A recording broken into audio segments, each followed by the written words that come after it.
Bismillahirrahmanirrahim. Assalamualaikum warahmatullahi wabarakatuh.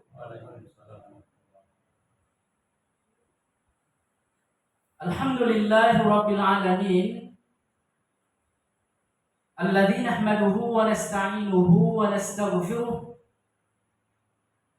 Wa na'udzu billahi min shururi anfusina wa min sayyiati a'malina.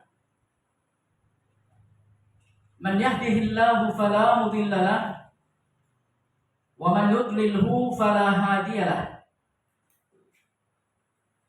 Asyhadu an la ilaha illallah wahdahu la syarika lahu wa asyhadu anna Muhammadan abduhu wa rasuluhu la nabiyya ba'dah. Qala Allah tabaraka wa ta'ala fi kitabil karim, a'udzu billahi minasy syaithanir rajim.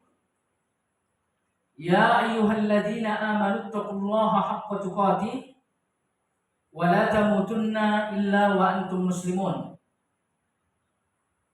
Jamaah sekalian, bapak-bapak dan ummahat, semoga Allah Subhanahu wa ta'ala senantiasa memberkahi kita semua. Kembali sama-sama kita panjatkan syukur alhamdulillahi rabbil alamin atas karunia dan nikmat yang senantiasa diberikan, di mana pada kesempatan ini kita kembali diizinkan untuk dapat bertemu di masjid yang sangat mulia ini dalam rangka berthalabul ilmi. Semoga saja dari majelis ini kita mendapatkan ilmu yang bermanfaat sehingga kita pun dapat terhindar dari kesalahan-kesalahan, terkhusus ketika menjalankan ibadah kepada Allah Subhanahu wa ta'ala. Karena seperti yang kita ketahui bahwa ilmu adalah cahaya, ilmu adalah lentera di mana kita akan dapat mengenal dengan jelas mana yang hak dan mana yang batil. Maka apabila keilmuan kita semakin baik, insya Allah yang hak akan terlihat oleh kita dengan jelas. Yang batil akan terlihat juga dengan keadaan yang sangat jelas. Sehingga kita pun dapat mengamalkan yang hak dan meninggalkan yang batil, dan tidak mencampur adukkan di antara keduanya. Akan tetapi kalau misalkan seseorang tidak memiliki ilmu yang baik, maka dalam banyak persoalan nantinya ia akan mencampurkan antara yang hak dengan yang batil tersebut. Kemudian selanjutnya, mari sama-sama kita perbanyak sholawat dan salam tentunya kepada Nabi kita yang sangat mulia, Nabi besar Muhammad sallallahu alaihi wasallam. Semoga saja dengan keberkahan sholawat dan salam tersebut kita pun semoga saja dengan keberkahan sholawat dan salam tersebut kita pun dapat istiqamah untuk menjalankan ibadah kepada Allah sesuai dengan tuntunan yang telah dicontohkan oleh Nabi kita Shallallahu Alaihi Wasallam.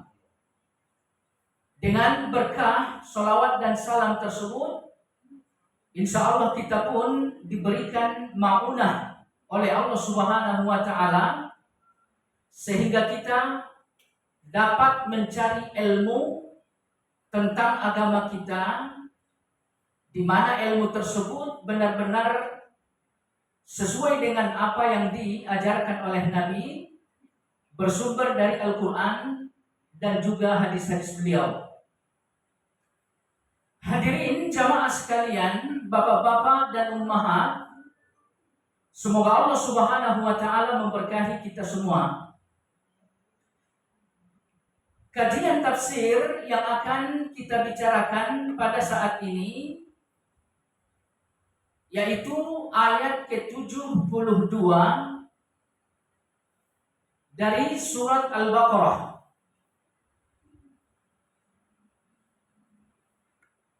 Allah Subhanahu wa taala berfirman, A'udzu billahi minasy syaithanir rajim. Wa idh qataltum nafsan fadara'tum fiha wallahu mukhrijum ma kuntum taktumun. Faqulna idribuhu bi ba'dihha kadzalika yuhyillahu al-mauta wa yuriikum ayatihi la'allakum ta'qilun. Adapun terjemah untuk ayat ini, dan ingatlah ketika kamu membunuh seseorang, lalu kamu tuduh-menuduh tentang itu, tetapi Allah menyingkapkan apa yang kamu sembunyikan. Kemudian ayat yang ke-73, lalu kami berfirman, pukullah mayat itu dengan bagian dari sapi itu. Demikianlah Allah menghidupkan orang yang telah mati, dan Dia memperlihatkan kepada kamu tanda-tanda kekuasaannya agar kamu mengerti. Nah, hadirin jamaah sekalian, ayat yang mulia ini merupakan ending dari kisah penyembelihan sapi di mana Bani Israel diperintahkan oleh Allah melalui Nabi Musa alaihi salam supaya mereka menyembelih seekor sapi dalam rangka untuk menyingkap kasus pembunuhan yang terjadi di antara mereka. Nah, di sini Allah Subhanahu wa taala mengatakan, wa id qataltum nafsan fadara'tum fiha.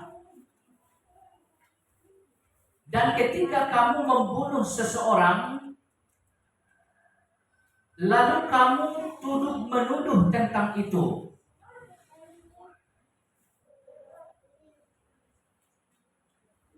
Dari ayat yang mulia ini, yang mesti kita perhatikan bahwa Allah Subhanahu wa taala mengatakan wa in qataltum, dan ketika kalian membunuh seseorang. Nah, kalian di sini Assalamualaikum. Domir kalian di dalam ayat yang mulia ini sesungguhnya merujuk kepada Bani Israel yang hidup di zaman Nabi kita Shallallahu Alaihi Wasallam. Padahal sebetulnya Bani Israel yang melakukan pembunuhan adalah Bani Israel yang hidup di zaman Nabi Musa alaihi salam. Nah, sekarang pertanyaannya, kenapa Bani Israel yang hidup di zaman Nabi di dalam ayat ini disebutkan oleh Allah sebagai pelaku pembunuhan, padahal yang membunuh pendahulu mereka di zaman Nabi Musa. Nah, berkaitan dengan hal ini, Syekh Utsaimin dan juga Syekh Tontowi mengatakan hal ini disebabkan karena umat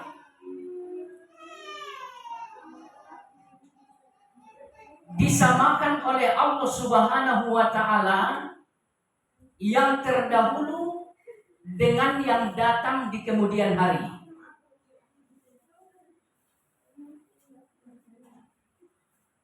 Bahkan kata Syekh Tontowi, umat persis seperti satu tubuh.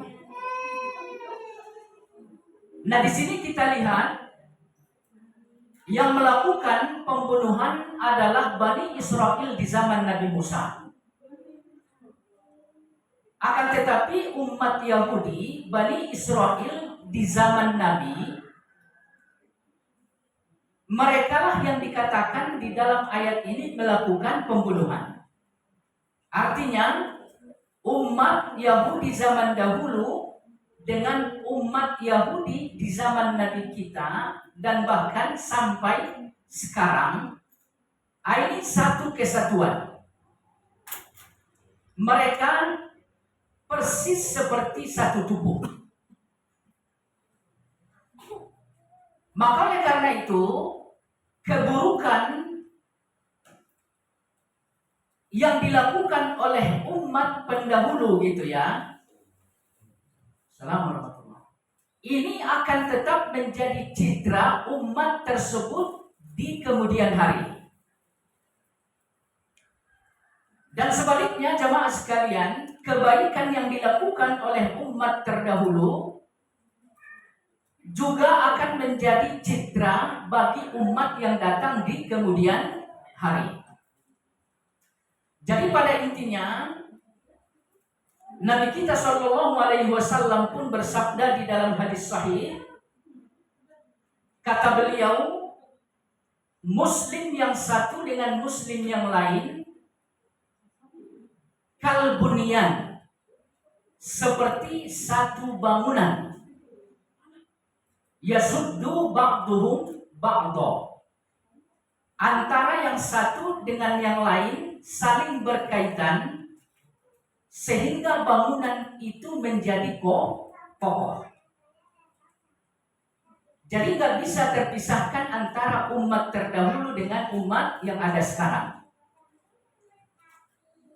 Hanya saja jemaah sekalian yang saya muliakan, kita lihat citra Bani Israel atau agama Yahudi yang ada di zaman Nabi, ini dicitrakan oleh Allah dengan keburukan. Karena pendahulunya telah melakukan keburukan. Kenapa demikian? Karena kehidupan umat belakangan sangat bergantung kepada umat pendahulu. Maka kita sebagai kaum muslimin pun kita ketahui kita sangat berbeda dengan orang-orang Yahudi. Pendahulu kita sebagai kaum muslimin, mereka memiliki citra yang sangat bagus. Jadi berbeda dengan orang Yahudi. Adapun pendahulu orang-orang Yahudi, mereka memiliki citra yang sangat buruk. Sehingga citra buruk ini mencemari keadaan umat Yahudi sampai akhir zaman. Nah, adapun kita seperti disampaikan tadi, pendahulu-pendahulu kita mencitrakan sesuatu yang baik. Makanya kita ketahui di dalam Al-Quran Allah Subhanahu wa Ta'ala mengatakan Muhammadur Rasulullah. Ya, Muhammad itu adalah Rasul, Muhammadur Rasul. Muhammad itu sangat tegas terhadap kekafiran dan orang-orang kafir. Ruhama'u bainihim. Muhammad dan sahabat-sahabatnya itu loyalitas, sangat mencintai antara satu dengan yang lain. Kemudian Nabi Muhammad bersama sahabat-sahabatnya, di dalam ayat tersebut dikatakan mereka mengutamakan kepentingan yang lain dibanding kepentingan pribadi. Walau kana bihim khasasah, sekalipun secara pribadi mereka butuh, tapi mereka selalu mengutamakan yang lain. Nah, ini yang disebut dengan al-ithar. Jadi mengutamakan kepentingan orang lain, dan ia tidak egois gitu Pak ya. Tidak egois, tidak mementingkan diri sendiri. Nah, inilah gambaran pendahulu-pendahulu kita. Inilah gambaran kaum muslimin yang hidup di masa awal Islam. Kemudian selanjutnya masih banyak dalil-dalil yang lain Pak ya, di mana dalil-dalil tersebut menunjukkan bahwa sahabat-sahabat Nabi adalah orang-orang terbaik dalam segala hal. Dari sisi akidah, mereka lah orang terbaik. Dari sisi ibadah, mereka lah orang terbaik. Dari sisi akhlak dan muamalah, mereka lah orang terbaik. Makanya di dalam hadis Nabi kita juga mengatakan khairul qurun, sebaik-baik generasi, qarni, kata Nabi generasiku. Tsummal ladzina yalunahum, tsummal ladzina yalunahum. Kemudian yang terbaik kedua adalah generasi setelah sahabatku. Kemudian generasi terbaik berikutnya adalah generasi tabi'ut tabi'in. Nah, dari sini jamaah sekalian yang saya muliakan, kita sebagai umat yang hidup di akhir zaman atau umat yang hidup di zaman belakangan, atau istilahnya dikatakan oleh ulama-ulama kita kholaf. Pernah dengar istilah kholaf nggak Pak? Nah, ya.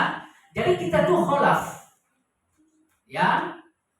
Kita harus menisbatkan diri kita kepada umat terdahulu. Nah, umat terdahulu diistilahkan oleh ulama-ulama kita dengan salaf. Ya. Artinya apa? Umat terdahulu atau kaum salaf yang hidup di 3 generasi yang tadi kita sampaikan, mereka lah orang terbaik dalam segala persoalan. Nah, ini citra mereka.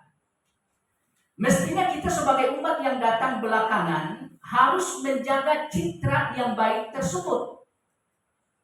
Artinya kita harus mencontoh salafus shalih dalam segala urusan.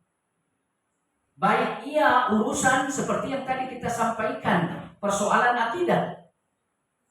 Di saat berakidah, bertauhid, kita harus betul-betul bertauhid sesuai dengan tauhid pendahulu-pendahulu kita. Bicara soal ibadah, kita harus mengikuti jejak ibadah yang dilakukan oleh pendahulu-pendahulu kita. Kemudian selanjutnya akhlak dan muamalah. Ini juga mesti kita upayakan sesuai dengan akhlak dan muamalah para pendahulu kita. Seperti di dalam ayat yang tadi kita sampaikan, sahabat-sahabat Nabi sangat menjunjung tinggi al-ithar, mengutamakan kepentingan orang lain. Mereka tidak egois, mereka tidak ngurusin diri sendiri. Ini akhlak yang sangat mulia. Kemudian dalam persoalan akidah, misalkan di dalam ayat yang tadi, Muhammad dan sahabat-sahabat Rasulullah sangat tegas dengan orang kafir.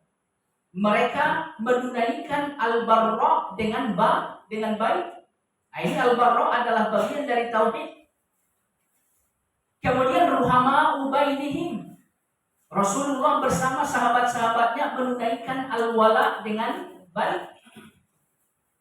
Jadi jamaah sekalian yang saya muliakan, baiknya umat yang datang belakangan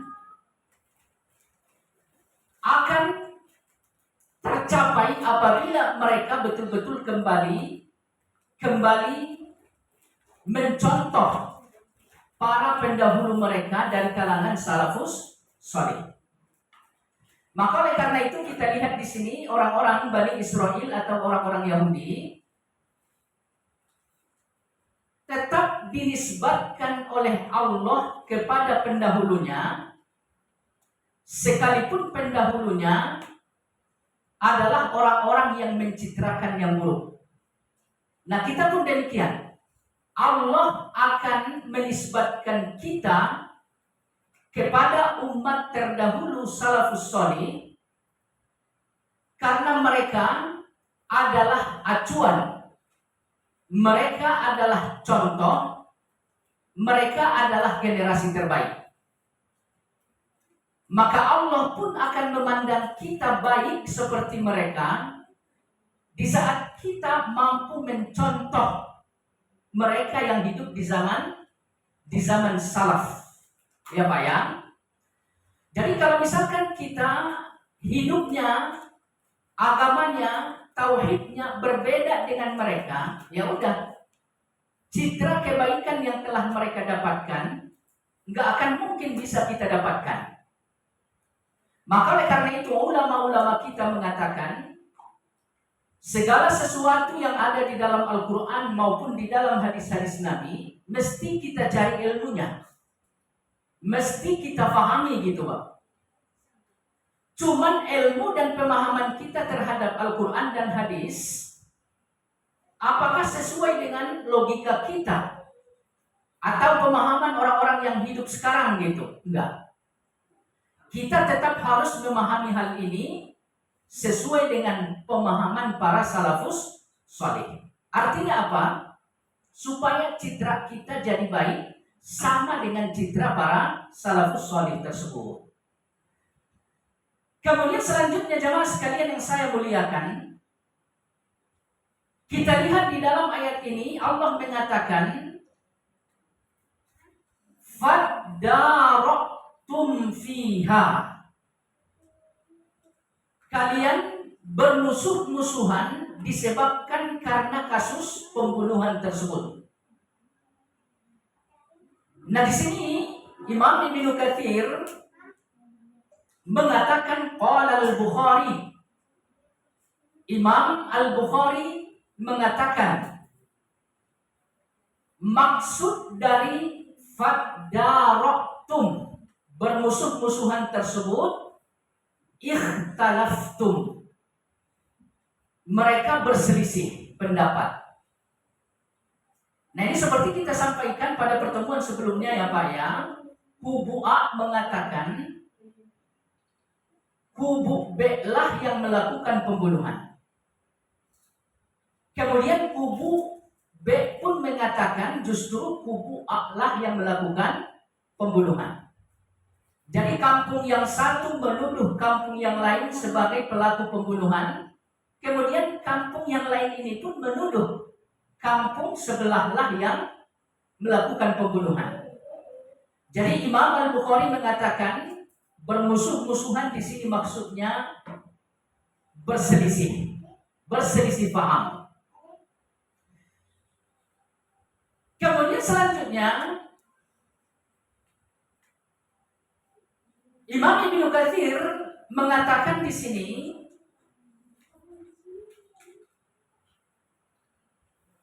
yang dimaksud dengan faddaratum seperti disampaikan oleh Atha Al-Khurasani yaitu ikhtasamtum, bermusuh-musuhan gitu Pak ya. Apa namanya? Berperang. Kalau bahasa kitanya tawuran antar kampung. Karena pembunuhan tadi tidak jelas. Kemudian selanjutnya jamaah sekalian yang saya muliakan, kedua pemaknaan ini sebetulnya tidak ada yang berbeda ya Pak ya.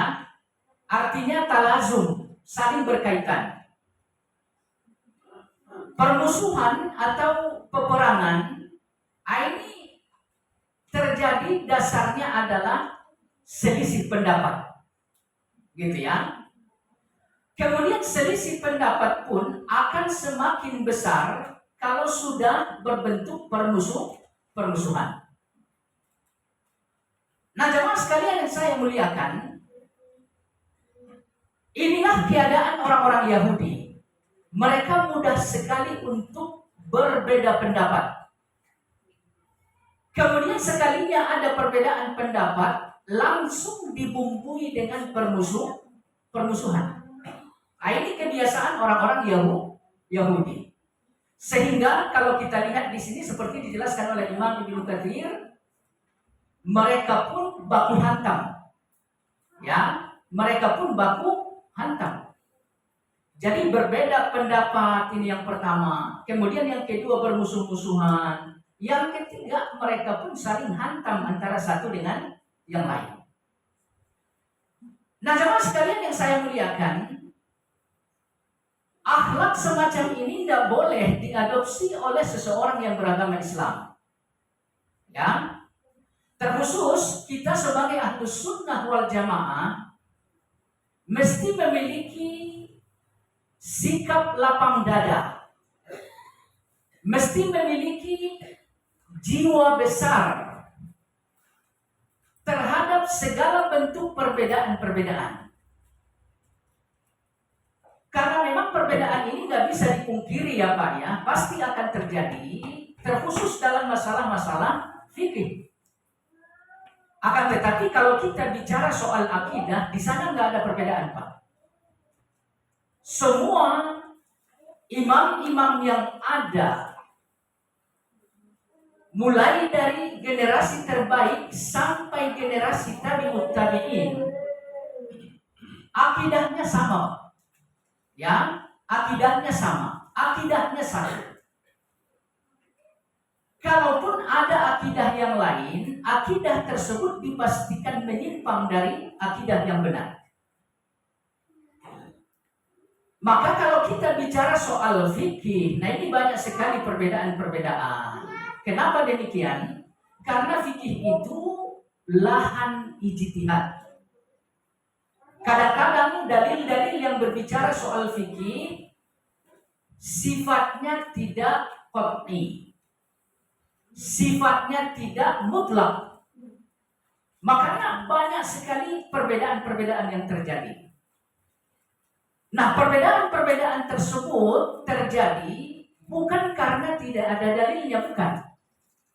Kalau ada perbedaan, satu punya dalil, satu tidak, ini bukan perbedaan namanya Pak. Pertentangan. Bukan khilafiyah namanya Pak. Ini namanya kontradiksi. Jadi kalau ini ada dalilnya, ini nggak ada dalilnya, udah buang yang nggak ada dalilnya. Nah, masalah khilafiyah itu sebetulnya ada dalilnya. Nah, ini yang disebutkan oleh ulama-ulama kita dengan istilah khilaf tanawwu. Adapun yang tadi di awal satu ada dalilnya, kemudian yang lain nggak ada dalilnya, ini namanya khilaf tabaq. Ini jelas mana yang mesti kita pilih. Tentunya yang memiliki dalil. Adapun yang tidak ada dalilnya tinggalkan. Nah, masalah khilafiyah tanawu di mana ulama-ulama kita sama-sama mempunyai dalil dan mereka memiliki sikap yang berbeda dari sisi cara pandang terhadap dalil tersebut. Nah, ini banyak sekali terjadi dalam masalah-masalah fikih. Nah, kalau misalkan kita dihadapkan dengan keadaan seperti ini, ya udah, kita lihat mana di antara dalil-dalil tersebut yang paling mendekati perbuatan sahabat-sahabat. Jadi kembali ke sana. Mana yang paling dekat dengan perbuatan para tabi'ut tabi'in? Kalau misalkan sahabat-sahabat kita tidak tahu bagaimana sikap mereka terhadap dalil tersebut gitu Pak ya. Mana di antara dalil tersebut yang paling dekat dengan tabi'ut tabi'in? Nah ini yang mesti kita lihat Pak. Ya sebagai contoh misalkan masalah yang dapat membatalkan wudhu gitu Pak ya. Salah satunya adalah bersentuhan antara laki-laki dan perempuan. Nah ini diantara ulama-ulama kita banyak sekali pendapat yang menjelaskan tentang hal ini. Yang perlu kita ketahui, mereka sama-sama punya dalil. Cuman hasil pendapatnya berbeda. Karena cara pandangnya juga berbeda.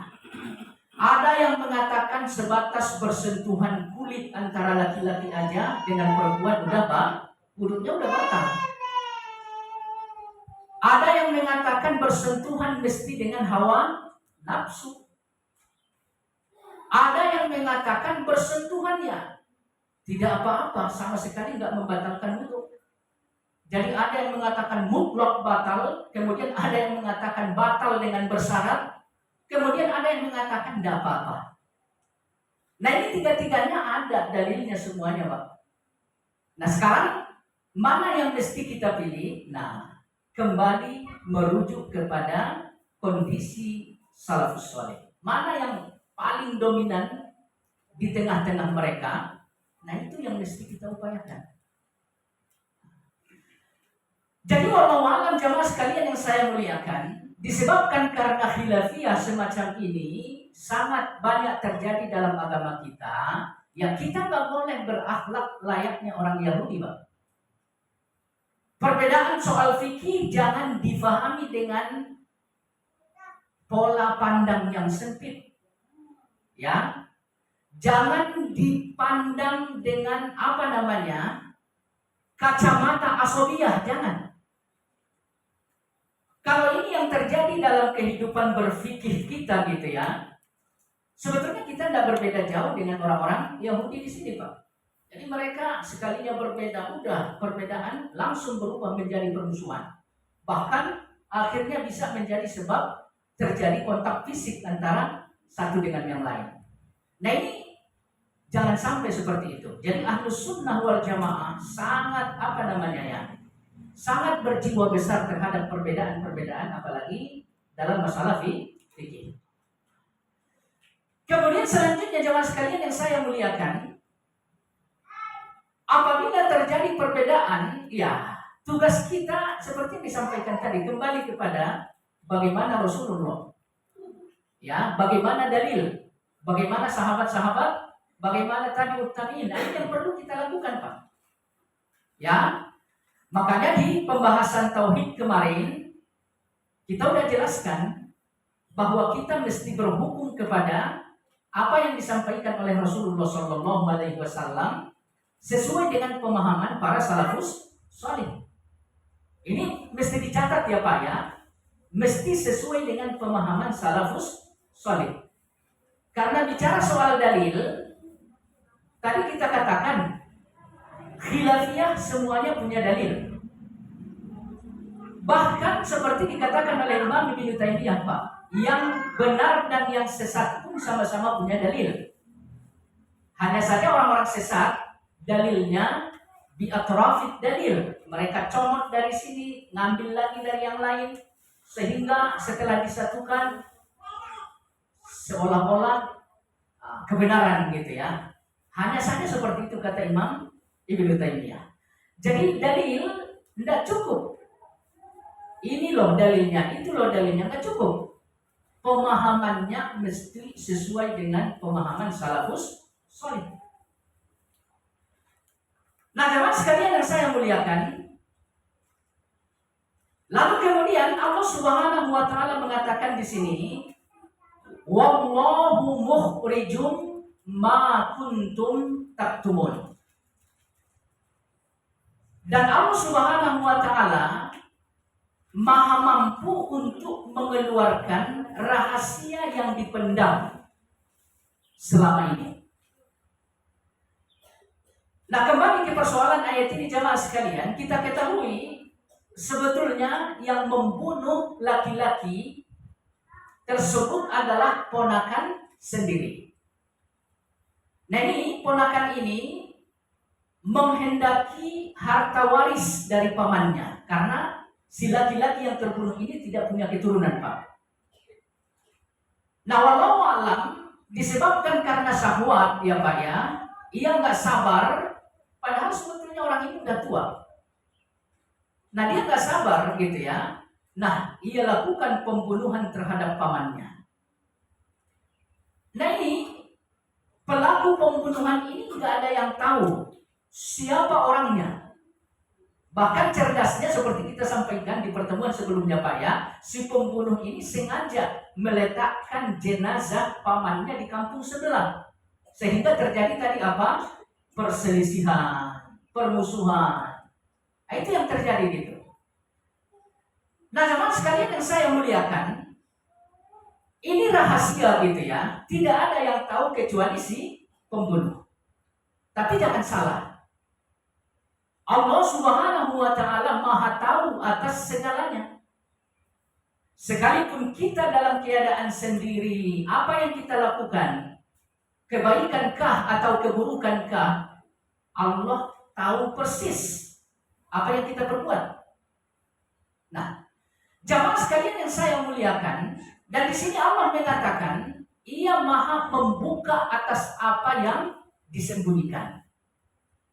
Jadi laki-laki itu betul-betul rapih gitu Pak ya, menyembunyikan kejahatan yang ia lakukan. Bahkan orang-orang berselisih, berperang macam-macam gitu ya, karena nggak ada yang tahu.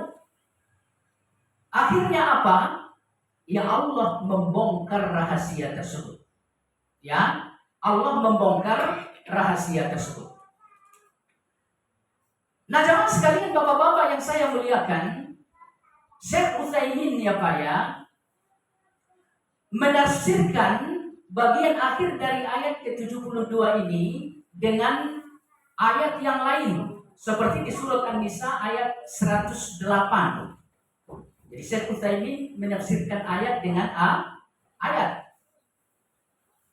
Nah, Allah Subhanahu wa taala berfirman di surat An-Nisa ayat 108, yastakhfuna minan nas. Mereka bersembunyi dari manusia. Nah, ini yang dikatakan oleh Syekh Utsaimin Pak ya. Wala yastakhfuna minallah. Mereka tidak bersembunyi dari Allah Subhanahu wa taala. Coba Bapak lihat. Dari manusia bisa bersembunyi, adapun dari Allah Subhanahu wa taala tidak bisa. Allah melihat kita, Allah mengetahui keadaan kita, apa yang kita perbuat, semuanya sangat jelas bagi Allah Subhanahu wa taala. Jadi jangan sampai kita bersembunyi dari manusia lalu kita pikir apa yang kita perbuat nggak diketahui oleh Allah. Ya. Jadi kita merahasiakan sesuatu dari manusia, lalu kita pikir nggak ada yang tahu kecuali kita. Allah tahu.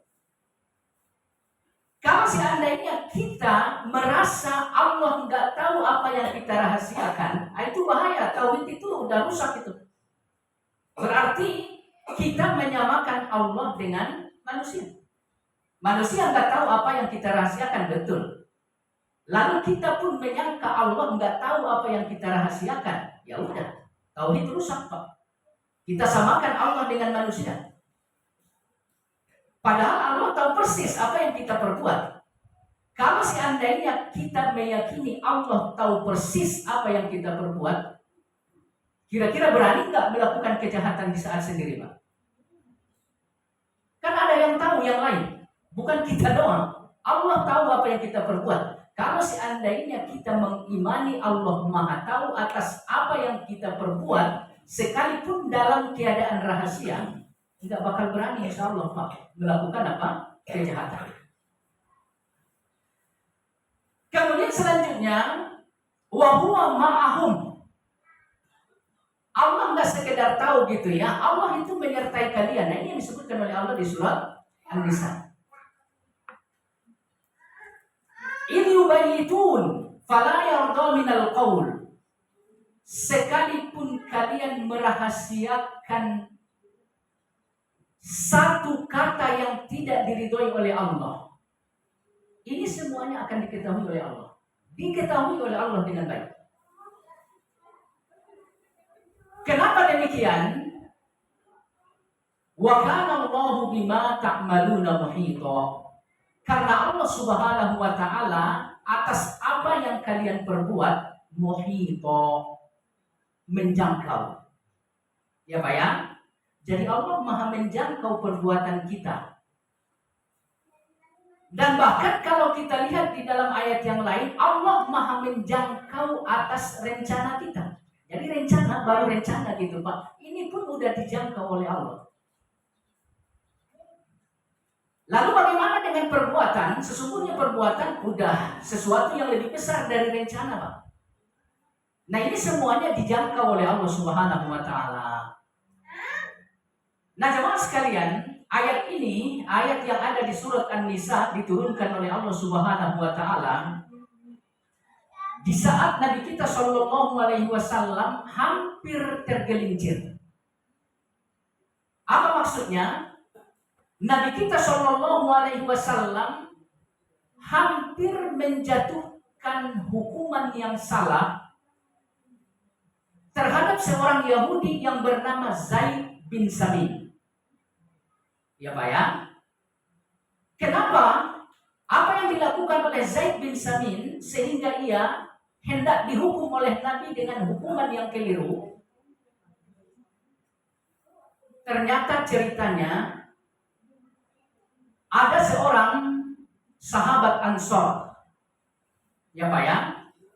Nah, sahabat Ansor ini bernama Tu'mah ibnu Ubayrik. Sahabat Ansor yang bernama Tu'mah ini mencuri baju besi sahabat yang lain yang bernama Qatadah ibnu An-Nu'man. Ya Pak ya? Jadi Tu'mah mencuri baju besi sahabat yang lain yang bernama Qatadah. Kemudian selanjutnya, baju besi ini sebelumnya disimpan oleh Qatadah di tempat penyimpanan gandum miliknya. Jadi dahulu Pak ya, dahulu hasil tanaman itu dikumpulkan, lalu dibuatkan tempatnya seperti gubuk di samping rumah atau di belakang rumah gitu ya. Sama dengan orang tua kita juga seperti itu ya. Saat mereka dahulu panen padi misalkan, itu semuanya disimpan di lumbung, ada lumbung ya. Ini lumbung ini gubuk kecil di sebelah rumah gitu ya. Jadi di luar rumah, enggak di dalam rumah gitu ya.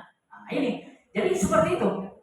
Baju besi disimpan oleh Qatadah di tempat penyimpanan gandum.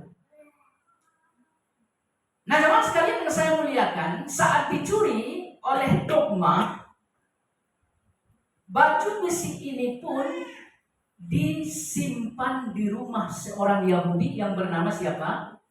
Zaid bin Samin. Nah jemaah sekalian, kejadiannya tengah malam. Saat Qatadah bangun, ia lihat keadaan penyimpanan gandum miliknya. Ada yang aneh gitu Pak ya. Lalu didatangi, ternyata memang benar. Baju besi yang ia simpan di tempat itu telah hilang. Cuma ini posisinya masih di malam hari. Lalu kemudian jemaah sekalian, sahabat Qatadah ini pun curiga, hendak memastikan gitu ya, hendak bertanya kepada tetangganya. Nah tetangganya ini yang mengambil tadi, yang bernama siapa? Tu'mah.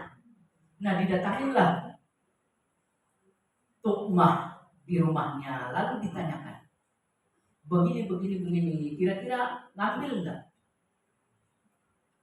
Lalu kemudian jemaah sekalian yang saya muliakan, Tu'mah pun di malam tersebut bersumpah atas nama Allah, ia mengatakan bahwa dia enggak mengambil. Nah ini coba Bapak lihat, sumpah atas nama Allah, padahal ia berdusta. Akhirnya jemaah sekalian yang saya muliakan, tiba esok harinya, kelihatan Pak jejaknya. Ini ceceran tepung gandum gitu ya, ceceran gandum ini mengarah ke rumah siapa? Yahudi tadi. Lalu kemudian setelah diperiksa ke dalam rumah, ternyata memang barangnya ada di situ. Lalu persoalan ini diadukan kepada Nabi Shallallahu Alaihi Wasallam. Ya Pak ya, diadukan kepada Nabi Shallallahu Alaihi Wasallam. Nah jemaah sekalian, ketika itu ya, Nabi kita hendak memberikan hukuman kepada Yahudi tadi, padahal ia tidak melakukan kejahatan. Sementara si Tu'mah lah pelaku kejahatan di sini, ya tidak terseret dalam kasus tersebut. Karena ini telah bersumpah bahwa dia tidak melakukan apa-apa, padahal sebetulnya dusta. Dan ini sumpah dan dusta itu diucapkan oleh Tu'mah di malam hari. Nah jemaah sekalian yang saya muliakan, seketika itulah Allah menurunkan ayat yang tadi. Sehingga Nabi kita pun tahu persis duduk perkara yang terjadi setelah ayat ini ia terima dari Allah Subhanahu wa taala. Coba Bapak perhatikan gitu ya. Si pencuri bersumpah demi Allah. Dia bilang saya enggak ngambil. Dusta gitu ya. Nah ini akhirnya di siang harinya dibuka oleh Allah. Padahal tidak ada yang tahu hakikat yang sebenarnya kecuali yang bersangkutan. Si Yahudi dalam hal ini nggak melakukan kesalahan apapun. Pada akhirnya terbuka kalau dia adalah sosok yang benar. Ya Pak ya, terbuka. Ia tidak mencuri, tidak melakukan kejahatan. Setelah Allah menurunkan ayat yang tadi kita sampaikan. Jadi Allah Subhanahu wa taala Mukhrij, maha membuka segala sesuatu yang dirahasiakan, segala sesuatu yang ditutup-tutupi. Kebenaran si Yahudi tadi dapat diketahui oleh Rasulullah karena dibuka oleh Allah. Keburukan si Tu'mah, pelaku pencurian tadi, dibuka oleh Allah sehingga Nabi pun mengetahui. Nah jemaah sekalian yang saya muliakan, sama dengan ayat ini gitu ya. Si pembunuh merahasiakan kejahatannya bertahun-tahun, bahkan turun-temurun gitu Pak ya. Sehingga pada akhirnya kejahatan ini pun dibongkar oleh Allah Subhanahu wa taala. Maka oleh karena itu jemaah sekalian yang saya muliakan, Syekh Utsaimin mengatakan bagian akhir dari ayat ini merupakan dalil, merupakan petunjuk akan kebenaran hisab nanti di yaumil akhir. Ya Pak ya. Di kehidupan dunia ini pastinya kita melakukan kebaikan, dan jangan salah, ada juga yang buruk-buruk. Ya, ada juga yang buruk-buruk. Nah ini kebaikan kebaikan yang kita lakukan dan keburukan yang kita lakukan nanti akan dihisap oleh Allah, akan dibuka oleh Allah Subhanahu wa Ta'ala. Orang-orang kafir mengatakan nggak mungkin, karena setelah kehidupan dunia ini ya manusia udah wafat, meninggal jadi tanah, tulang belulangnya udah remuk. Masa iya akan ada lagi perhitungan amal? Masa iya kebaikan akan dibongkar, keburukan akan dibongkar? Nggak mungkin. Nah, ini kata orang-orang kafir. Udah mati kok, masa iya ada lagi perhitungan, pertanggungjawaban? Nah, ini kita lihat di sini, Pak. Laki-laki yang telah dibunuh kembali dihidupkan oleh Allah. Ya Pak ya, kembali dihidupkan oleh Allah. Lalu laki-laki ini setelah dihidupkan oleh Allah bicara. Nah, ini disampaikan oleh Ibnu Abbas seperti dikutip oleh Imam Ibnu Jarir At-Tabari, Pak ya. Ibnu Abbas mengatakan apa? Laki-laki itu hidup, kemudian ia duduk, setelah duduk ia ditanya, siapa yang melakukan pembunuhan kepadamu? Kata dia, siapa? Ibnu akhi, ponakanku. Jadi dia ditanya, kemudian ia pun menjawab. Nah, nanti di akhirat pun akan seperti itu. Jadi jangan sampai kita berpikir hidup di atas dunia ini selesai dengan kematian. Enggak. Sekalipun kita udah menyatu dengan tanah, tulang kita udah nggak ada yang kelihatan gitu ya, mudah bagi Allah untuk menghidupkan kita semua. Kemudian nanti sampai dihisab gitu ya, kita akan ditanya. Akan ditanya oleh Allah Subhanahu wa Ta'ala. Kemudian jemaah sekalian, kita pun akan menjawab. Maka oleh karena itu jemaah sekalian yang saya muliakan, sesungguhnya adanya ayat ini merupakan dalil yang sangat yang sangat kuat gitu Pak ya, yang dapat menunjukkan kepada kita atas kemampuan Allah menghidupkan yang mati. Ya. Kemudian ayat ini menjadi dalil bahwa kita nanti akan dihisab, ditanya, dan kita pun menjawab. Ya. Ini betul-betul terbukti dengan adanya ayat ini. Kemudian selanjutnya jemaah sekalian, faqul nadribuhu bi ba'dihha. Allah mengatakan melalui Nabi Musa ya, kepada Bani Israel, pukullah mayit laki-laki tersebut bi ba'dihha, dengan sebagian dari anggota tubuh sapi yang telah disembelih. Nah, jemaah sekalian yang saya muliakan, di sini ada dua hal yang mesti kita pahami Pak ya. Yang pertama, banyak tafsir-tafsir yang menceritakan sapi yang dimaksud oleh Allah dapatnya dari mana, kemudian harganya berapa. Nah, ini banyak tafsir-tafsir yang berbicara soal hal tersebut gitu Pak.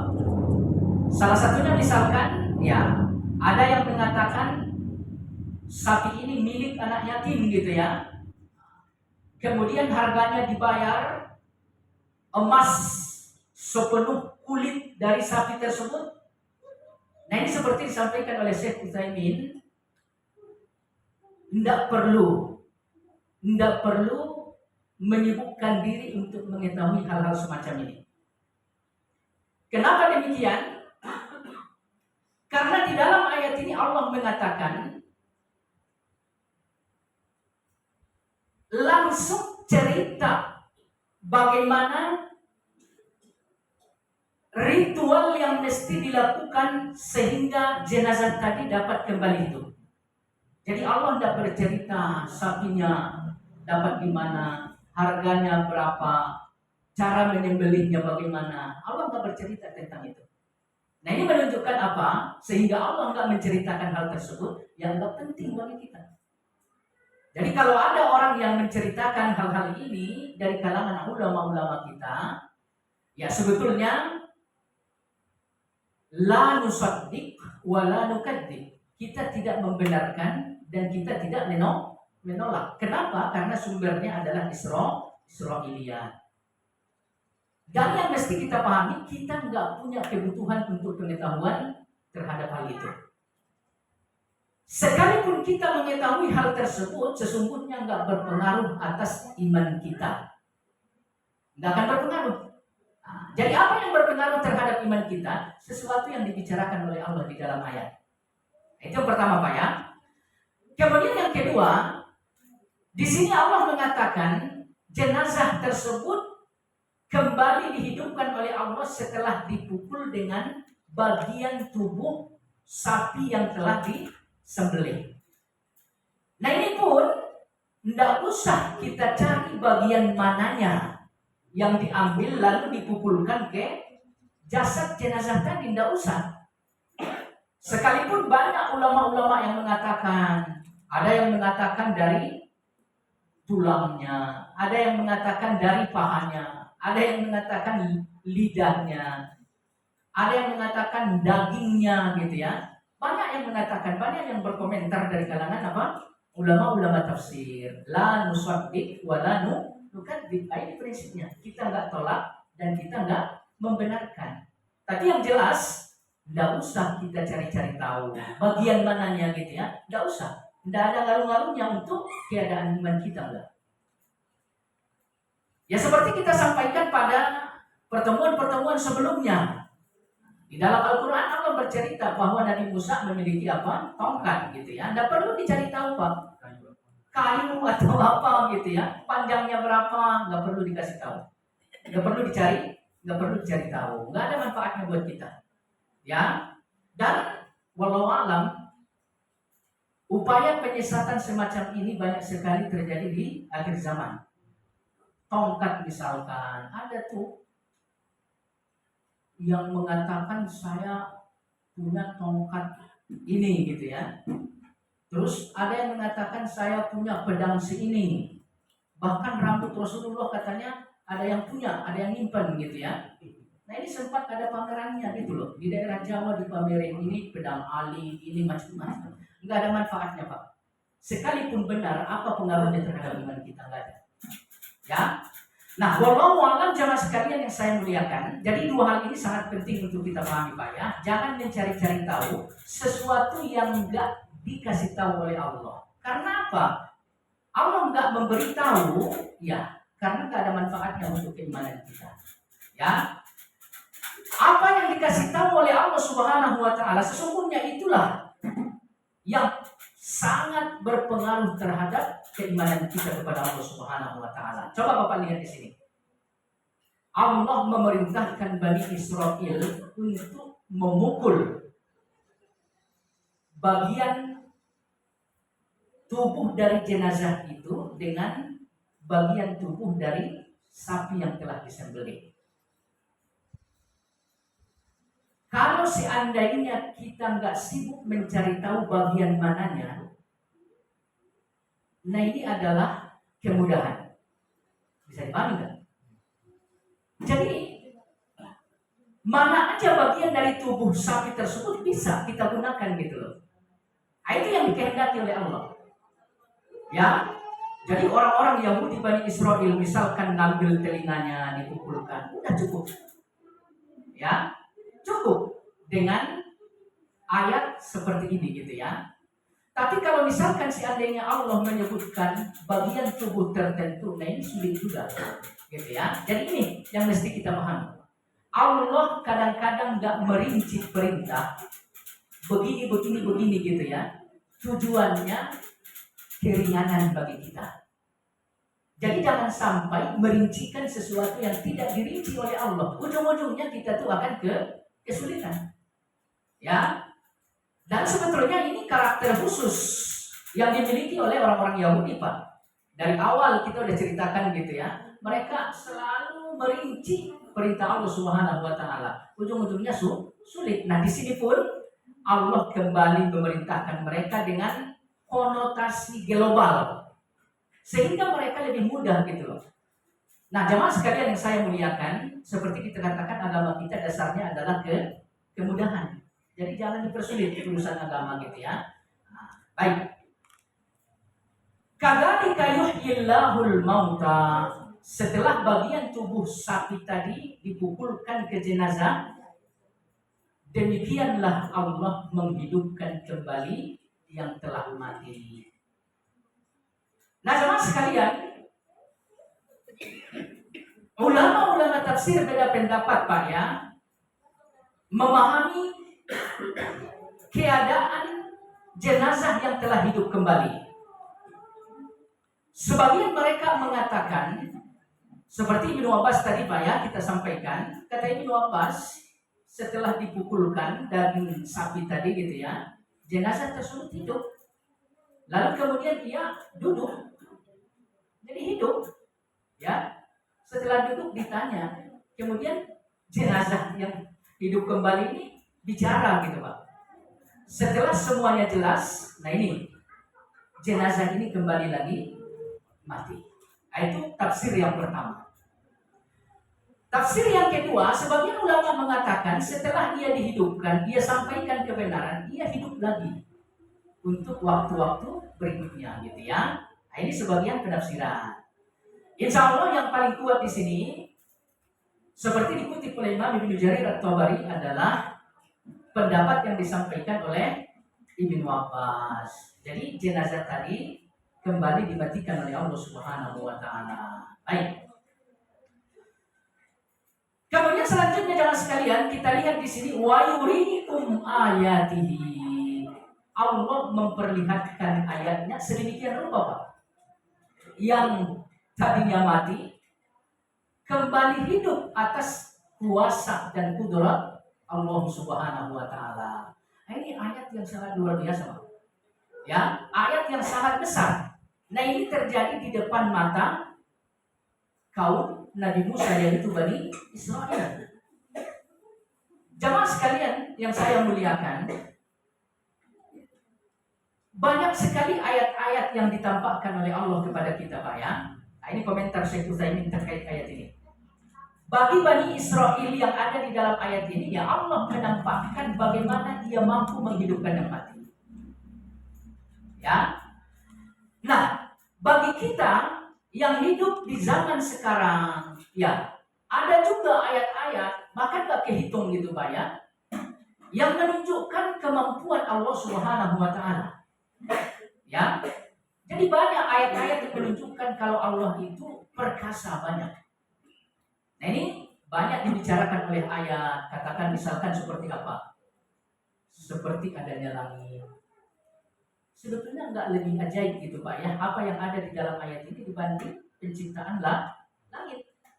Penciptaan langit itu jauh lebih ajaib. Ya. Kenapa demikian? Karena Allah mengatakan di dalam Al-Quran, badi'us samawat wal ard.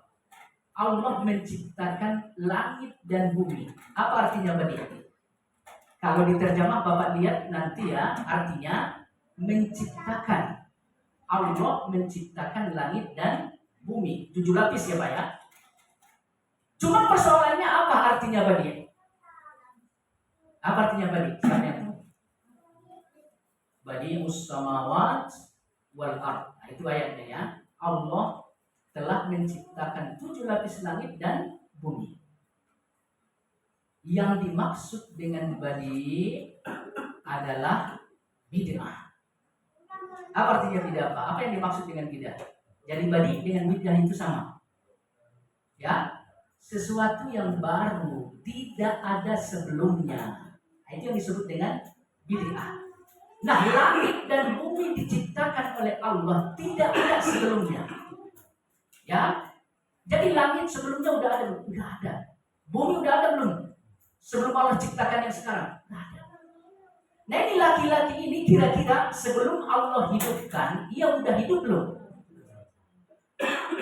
Gimana? Sebelum Allah hidupkan, seperti yang diceritakan di dalam ayat ini, ia udah hidup belum? Udah hidup Pak. Ceritanya kan dia hidup, dia orang kaya, nggak punya anak, lalu ponakannya keburu nafsu untuk mendapatkan warisan, dimatiin, dibunuh sama ponakannya, mati. Setelah meninggal, setelah wafat, Allah hidupkan lagi dengan proses yang disampaikan ya. Seperti disampaikan di dalam ayat ini. Allah berikan kehidupan sama laki-laki tersebut. Sebetulnya sebelumnya juga udah hidup tuh orang. Jadi ini persoalan yang sangat mudah bagi Allah. Menghidupkan yang tadinya udah sempat hidup. Mudah bagi Allah itu. Ya. Jadi wallahu a'lam jamaah sekalian, banyak ayat-ayat yang lebih menakjubkan sebetulnya dibanding apa yang ada di sini. Cuman ya, inilah manusia Pak ya, inilah manusia. Kadang-kadang baru merasa tergugah kalau ada sesuatu yang di luar logika gitu ya, terjadi di hadapannya. Oh ini benar-benar menunjukkan kalau sebetulnya enggak seperti itu Pak. Apa yang ada di sekeliling kita, terdiri dari tubuh kita, alam semesta ini, itu udah mencakup keajaiban yang sangat besar. Ya Pak ya. Ya contoh misalkan tumbuh-tumbuhan.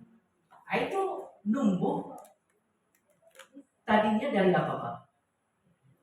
Dari benih, dari biji. Pertanyaannya biji atau benih ini hidup atau enggak? Enggak hidup Pak.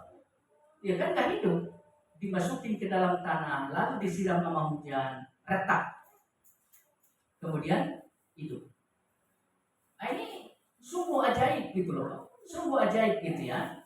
Kemudian jumlahnya bisa dihitung nggak Pak tumbuh-tumbuhan yang ada? Bapak nanam padi aja, satu rumpun, padinya berapa itu? Itu baru padi doang loh Pak. Ya, nggak bisa dihitung padinya berapa, satu rumpun gitu ya. Nah itu Allah hidupkan dari biji yang tadinya mati. Jadi walau alam jamaah sekalian yang saya muliakan, maka oleh karena itu ya, ayat yang menunjukkan tentang keperkasaan Allah sesungguhnya di sekitar kita banyak sekali ya. Maka kita mesti paham Allah itu maha perkasa. Allah mengatakan ia akan menghidupkan kita kembali di yaumil akhir, tidak ada yang mustahil. Ini semuanya benar.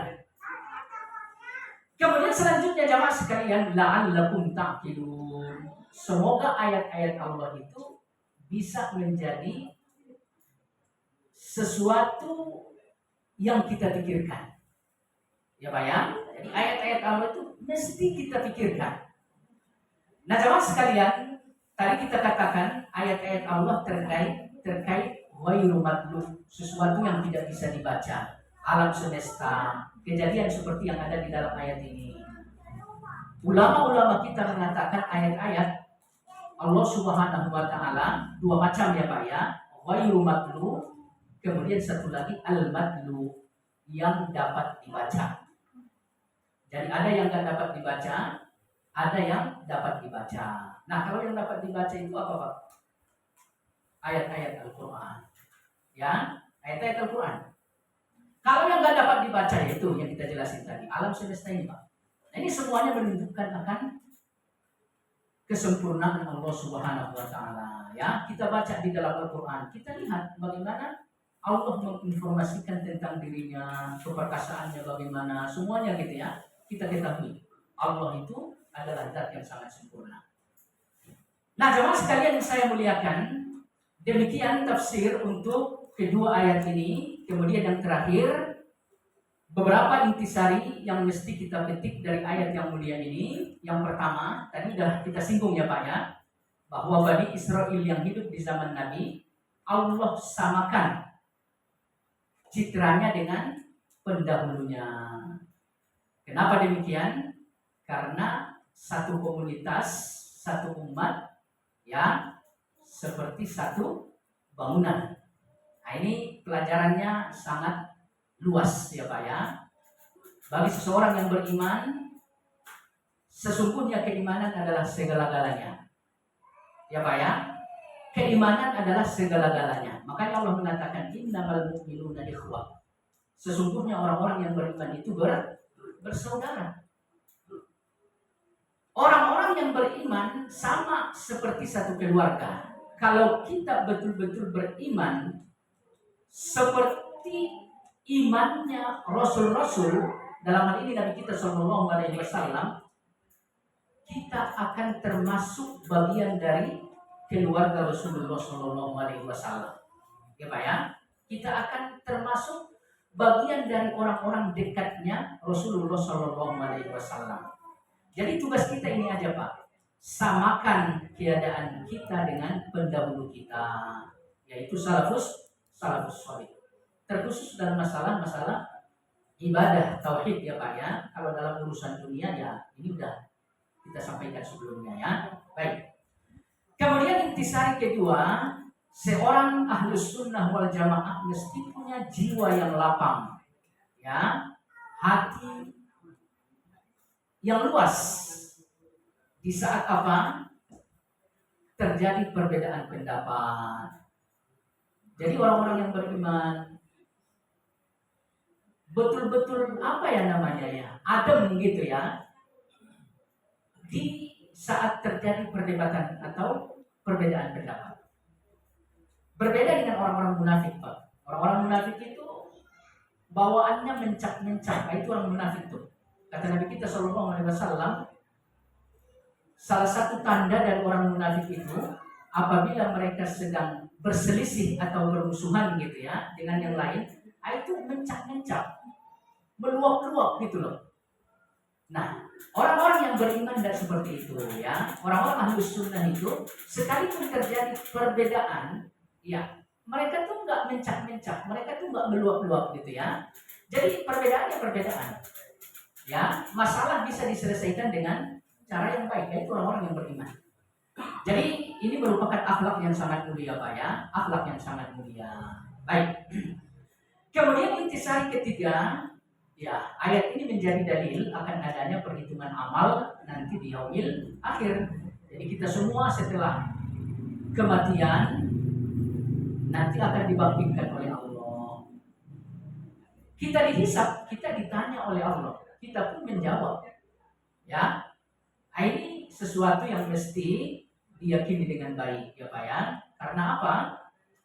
Keyakinan terhadap adanya hisab, adanya akhirat, ini banyak ditolak oleh umat manusia. Orang-orang kafir menolak ini. Orang-orang pecinta dunia menolak ini Pak. Sehingga bagi mereka nggak ada balasan kecuali hanya di dunia ini aja Pak.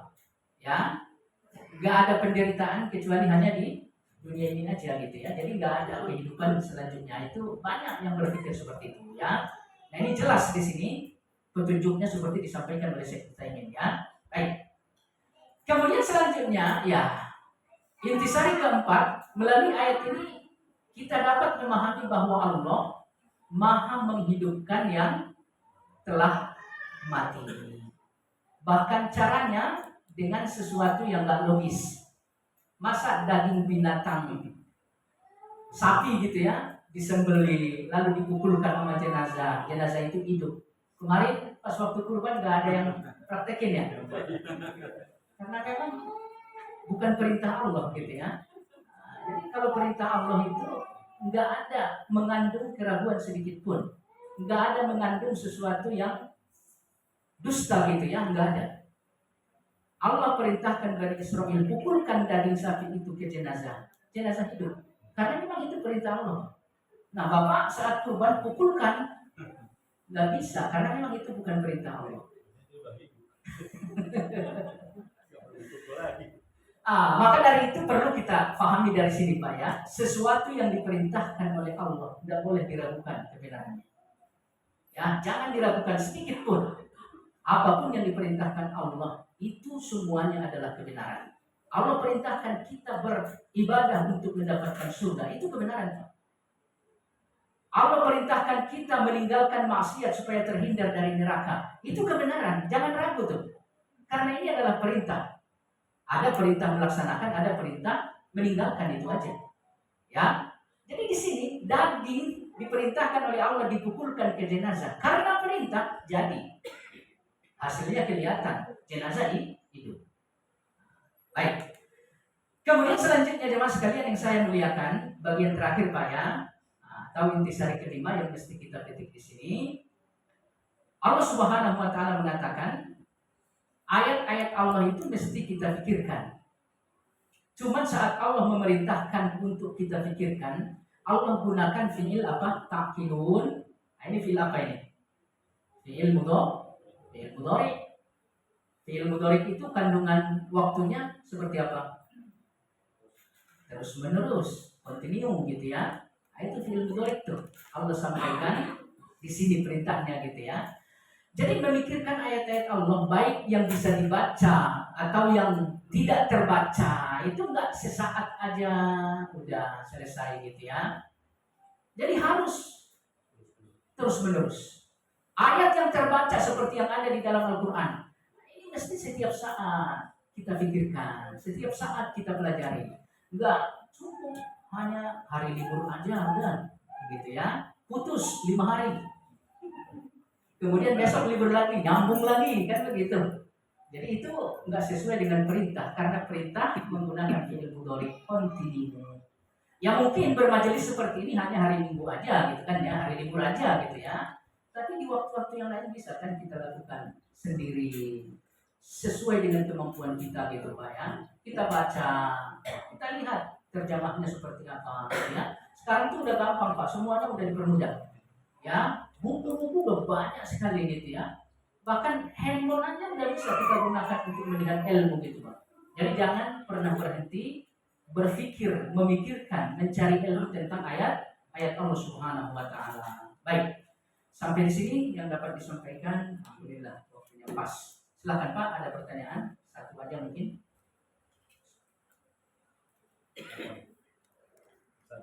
Ya.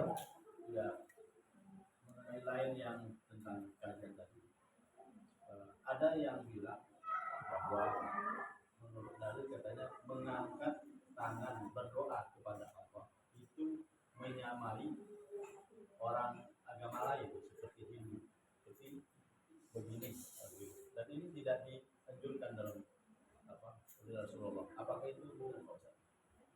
Baik, Bismillahirrahmanirrahim. Kadang-kadang syariat agama kita memang ada yang sama dengan agama lain, ya Pak ya, ada yang sama dengan agama lain. Tapi syariat tersebut kita amalkan karena diperintahkan oleh Allah dan Rasul, bukan karena ingin menyamai syariat yang lain. Ya contoh mengangkat tangan, agama lain juga mengangkat tangan, kan ya. Contoh lain misalkan berjenggot. Kita berjenggot, orang Yahudi juga berjenggot. Cuma kita miara jenggot sesuai dengan perintah Nabi kita, bukan karena ingin sama dengan orang Yahudi, bukan. Jadi sekalipun syariat agama sama dengan agama lain, kalau itu telah diperintahkan oleh Allah, telah menjadi syariat agama kita. Ya Pak ya. Jadi jangan ada subuhat di hati kita, ini kan sama dengan yang lain, enggak. Kalau udah dirilis oleh Rasulullah sebagai syariat agama kita, itu udah menjadi syariat kita. Contoh lain masih banyak sebetulnya yang lain-lain Pak ya. Banyak yang lain-lain sama dengan agama-agama terdahulu atau agama-agama yang lain. Baik, itu yang pertama yang mesti dipahami. Karena sudah dirilis oleh Nabi kita, biarpun sama, ini sudah jadi syariat kita. Nah, baik, yang kedua, mengangkat tangan saat berdoa, ya seperti ditanyakan tadi, ada yang mengatakan ini tasabbuh bil kufar seperti itu ya. Karena telah dirilis oleh Nabi kita sebagai syariat agama untuk kita, ya Allah memberikan contoh. Ya Allah memberikan contoh. Nabi SAW saat berdoa ya mengangkat tangan. Nah, ketika beliau beristisqa misalkan ya, meminta hujan, lakukan sholat, meminta agar supaya Allah menurunkan hujan. Ya Nabi SAW mengangkat tangan melebihi dari kepala beliau, bahu beliau. Ya. Kemudian di saat peperangan Badar ini pun dilakukan oleh Nabi kita. Beliau mengangkat tangan berdoa kepada Allah agar supaya ditegakkan kebenaran. Sampai-sampai kata Abu Bakar, serban yang ada di pundak Nabi karena tingginya tangan Nabi diangkat oleh beliau saat berdoa jatuh, gitu ya. Nah, jemaah sekalian yang saya muliakan, sehingga ulama-ulama kita pun mengatakan saat kita berdoa kepada Allah, doa kita tuh urgen gitu Pak ya, kayak tadi tuh butuh air, gitu kan ya, atau dalam peperangan Badar misalkan. Nah ini dianjurkan kita mengangkat tangan melebihi dari pundak kita. Itu kalau doa permintaan yang sifatnya urgent gitu ya. Kalau doa ya yang sifatnya pengaduan aja gitu ya, kebutuhan biasa aja ya udah. Begini. Begini juga ya, jangan begini juga. Jadi disatukan. Nah, itu yang dianjurkan oleh ulama-ulama kita. Ya, disatukan seperti ini. Artinya ini isyarat meminta yang banyak. Ya Pak ya. Jadi kalau kita meminta yang banyak, itu begini, disatukan. Contoh misalkan Bapak ngambil air, kalau begini, hidup gitu Pak ya, dapatnya banyak nggak? Banyak. Jangan begini. Bapak ngambil air, kalau begini, dapatnya sedikit. Jadi walau alam, ulama kita mengatakan, mengangkat tangan saat berdoa, isyaratnya butuh pemberian yang banyak. Adapun posisinya seperti kita sampaikan tadi. Kalau biasa aja ya udah sejajar dengan ini aja. Kalau ini seperti itu Pak. Jadi walau alam tidak benar ya, tidak benar. Ini merupakan tasbih menyerupai agama lain. Kalaupun sama, sesungguhnya hal ini telah diakui sebagai syariat agama kita. Walau alam. Sampai di sini ya Pak ya. Kita tutup dengan kafaratul majlis. Subhanallah.